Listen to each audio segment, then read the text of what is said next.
Let's have a look at Gary Economics, because Gary Economics, this is actually not from this video this week. It's from the video from last week. So if you're a follower of Gary, you probably have seen this. This week, he did an interesting bit where he was talking about should I let Labour come and talk to me? So the Labour Party in the UK have reached out to Gary Stevenson's his name, Gary's Economics. They want to come on his show. And he's going, should I or shouldn't I have them on? I like this conversation and I like learning from Gary. He explains quite clearly where we are financially now. When I say we, I mean working class, so the poor, the middle, the rich, and the governments. Working class, middle class, wealthy governments, and how we got here. And that's really what the first part of this conversation is. Okay, so we've got these four groups in society. We've got the working class, we've got the middle class, we've got the government, and we've got the rich. Now, for most of history and in most of the world today, pretty much all of the wealth in society, the land, the property, the natural resources, the businesses are owned by the rich. Mm-hmm. But for a period of time after the Second World War, we had a situation where so that talks about the robber barons and things of the 1800s. You think back to like pre-industrial world, it was kings and lords and manors, and they had all the wealth and peasants had nothing. And so this equaling of society is not a big part of our whole society. In fact, the majority of our history, it hasn't been like that. The wealthy have controlled pretty much everything, and everyone else has been poor. But after World War II, there was a change. All of these groups held a decent amount of wealth. So in my parents' generation, it was normal for even working class families to have a pension and own their own property, for example. So we had a period where all of these groups had a decent amount of wealth. But the rich... So you think about 50s, 60s in New Zealand, mums, dads, grandparents, they could work, one person could work full-time job, they could have a family, they could own a home. That, after World War II, that was the world. More, and especially after their taxes were cut in the 80s, they started to accumulate more and more. And that meant that when other groups in society wanted to access this wealth, wanted to use this wealth, wanted to use housing, property, natural resources, buildings, they had to pay rents, profits, dividends to the rich. And wealth started to flow away from these other groups and towards the rich. And these flows really started to increase, especially during the 2008 crisis and during the COVID crisis. And it led to a situation where really there was very large scale transfer of wealth, and that is still ongoing. And the end result was that the working class lost pretty much all their wealth and got into a bit of debt as well. The government is now massively in negative wealth, so they've only got debt. And the middle class, they kept some of their wealth, but not so much. And the wealth of the rich just got bigger and bigger and bigger and bigger, especially during COVID. What this meant was, because these groups of society who traditionally are the big spenders in terms of proportion of their wealth. Because we have to be, like during COVID when all the wealthy people couldn't go out and play on their jet skis, so they hoarded wealth. They couldn't go on their first class trips overseas, so they hoarded wealth. What happened to the working class? Well, they still had to pay their rent. So that still went out, whereas the wealthy got wealthier. Even if they did nothing, they got wealthier because they couldn't go and buy their ivory back scratchers. During that kind of year to 18-month period, everything was limited. So the money just built up, and then they had to go and spend it on something. Losing their wealth, spending fell, wages fell, and because these guys have much more wealth now and these guys have less, these transfer payments which you have to make to use wealth, access resources, went up because you've got less resources now, they've got more, so you need to pay to use a greater amount of resources. So these flows increased, and now we're in a situation where basically these groups are basically wiped out. The working class has basically nothing left. These guys already live in increasingly desperate poverty. The government is like totally bankrupted. They're out. And the middle class has just this little bit left, which they're hanging on to, but it's... So the middle class are breaking even, I guess is what he's saying. The poor are gone. The governments financially are gone. The middle class are scraping by, and it's all gone to the wealthy. Gradually being sucked out, and before long, they will be gone too. And then you end up in this situation where basically the rich own everything. You have no middle class. Nobody else owns anything. And an economy like that looks like Nigeria, looks like India, looks like Brazil, and basically have very broad poverty. If you want to fix this, you need to get wealth flowing back in the other direction. And there are different ways to do this. In theory, you can do it without taxes. And if you are interested in non-tax solutions for getting ordinary families their wealth back, we have a video called The Wealth Time Limit, which I did years ago.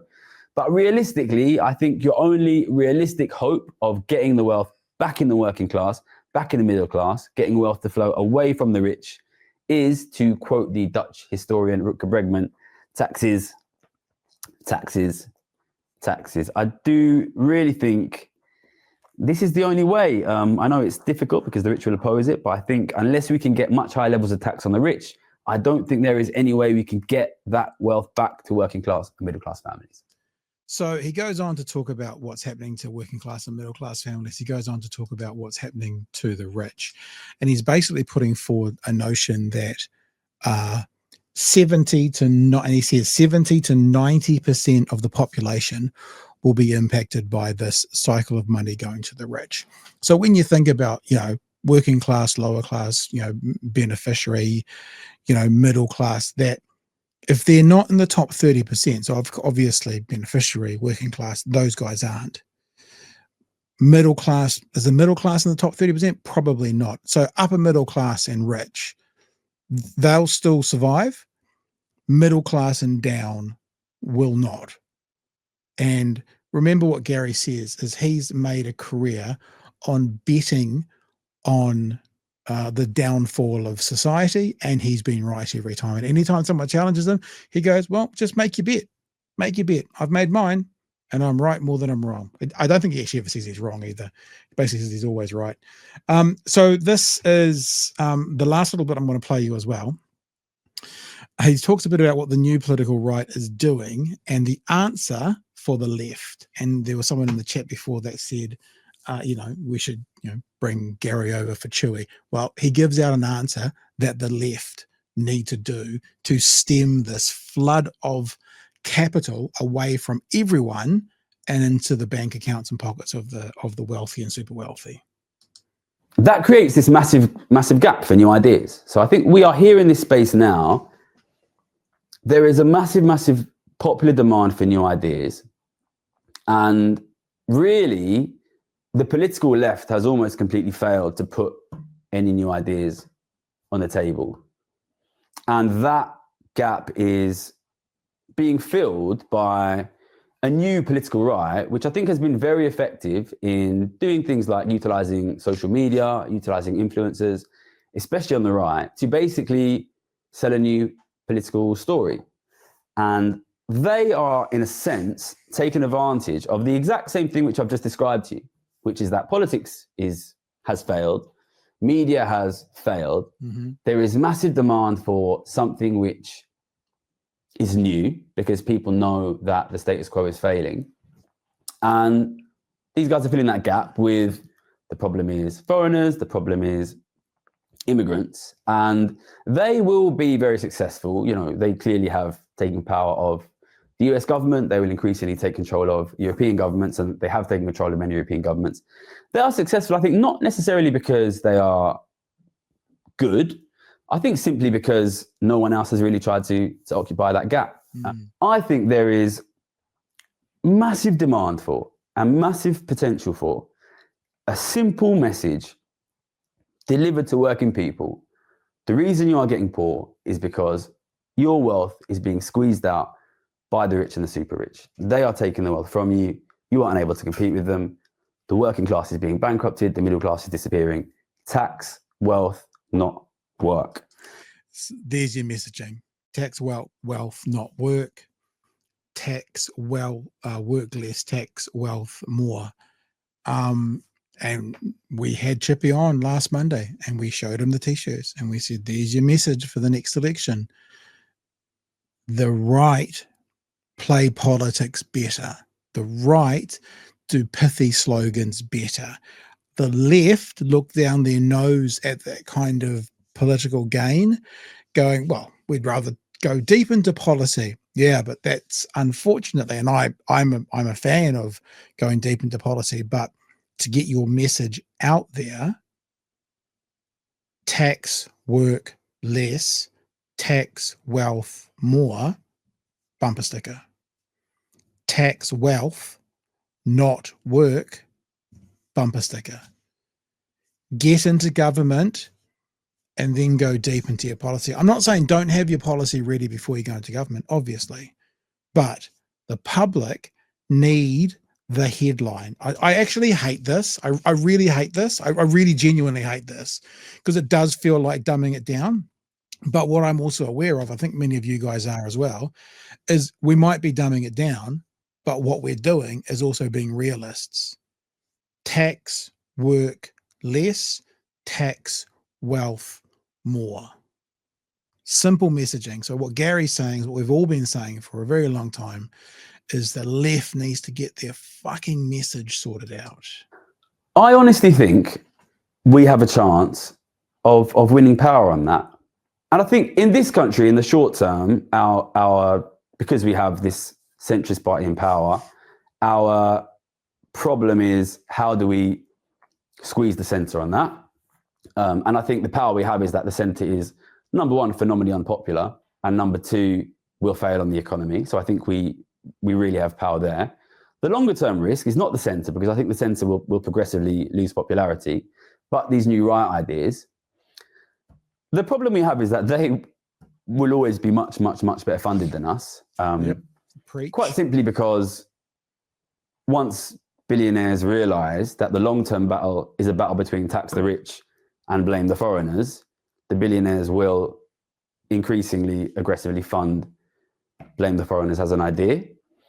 But we do also have a kind of trump card against this, pardon the pun, new right, which is, when it comes to economic policy, almost all of these new right parties want to slash taxes on rich people. And I think that's partly ideological, and I think it's partly because they're funded by billionaires, and that's what the billionaires want, which means it's payback.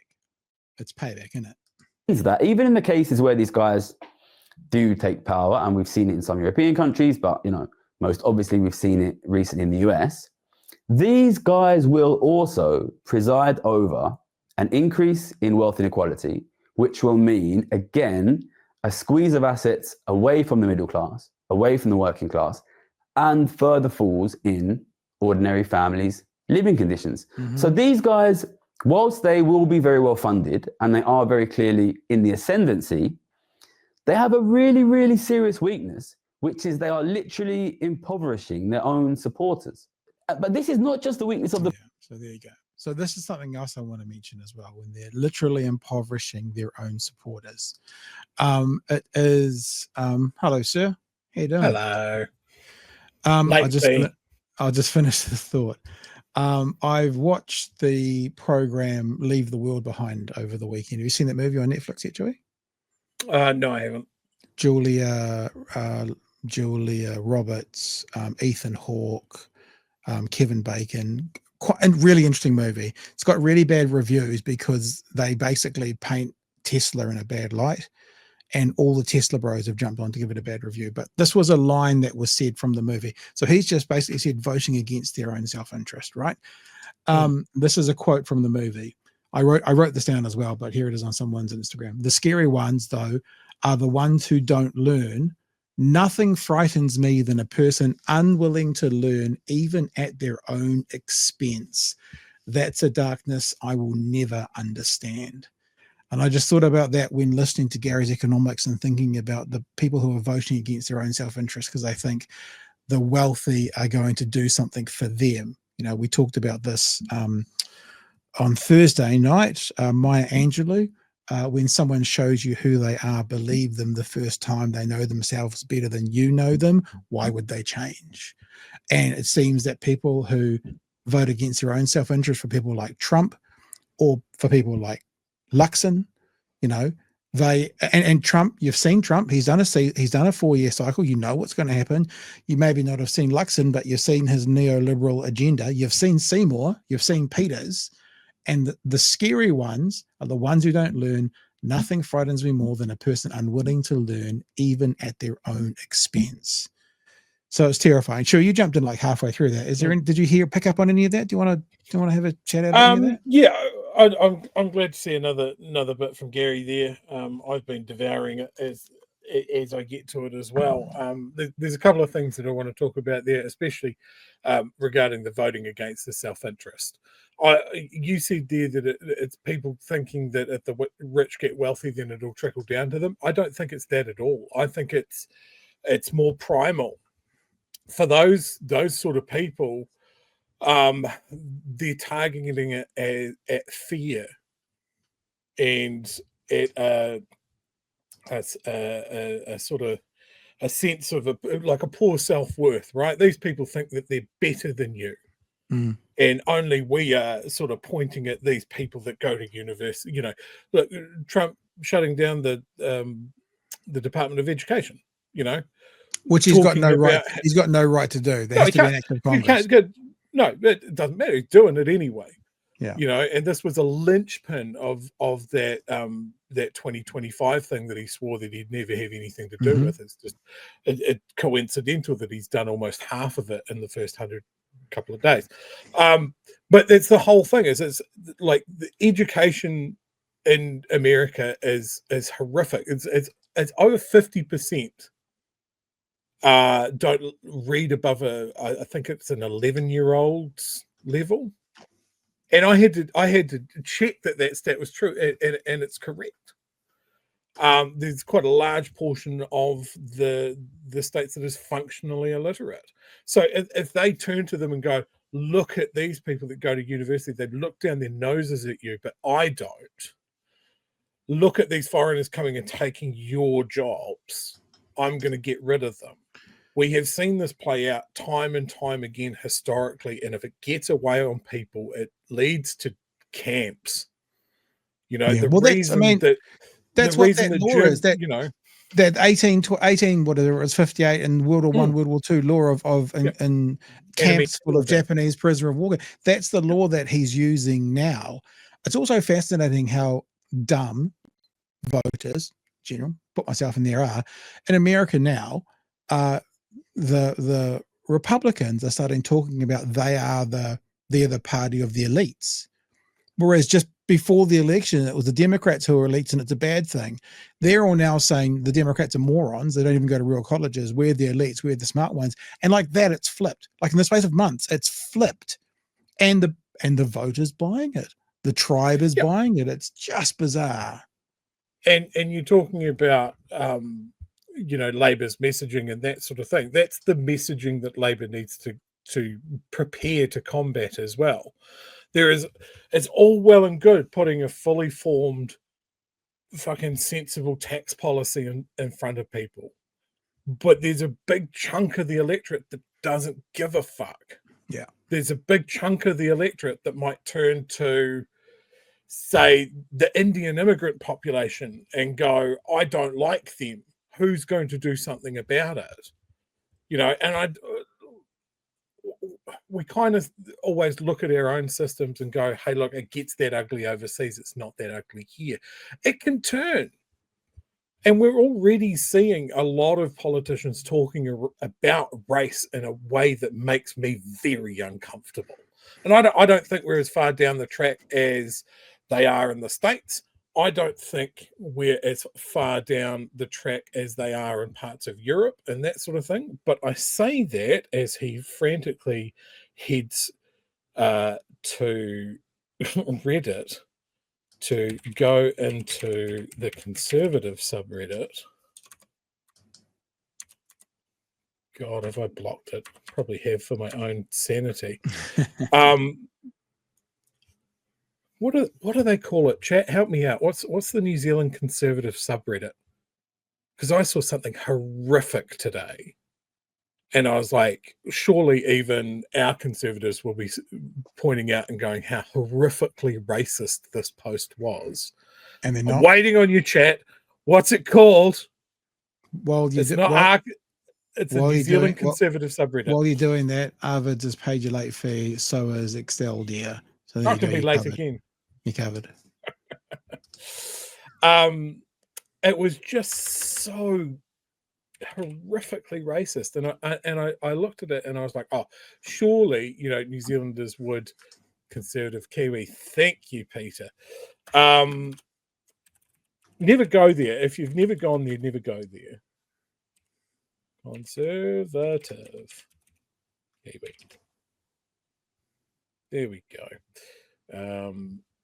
Yeah, I kind of sit here and think, well, we won't fall for this sort of stuff. And then I see a post like this and I go, okay, so conservative Kiwi is the thin part of the wedge when it comes to this. So for people that can't see that, the title of this is First the UK, then Canada, now us. And it is an AI generated photo of a single white woman holding up a sign that says they have to go back. And behind her is hundreds of AI generated Indian looking people. And I was just like, that is just so out in the open.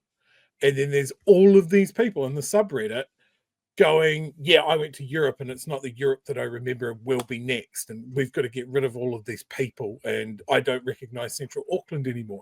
It's hideous sort of stuff. And politicians will see that.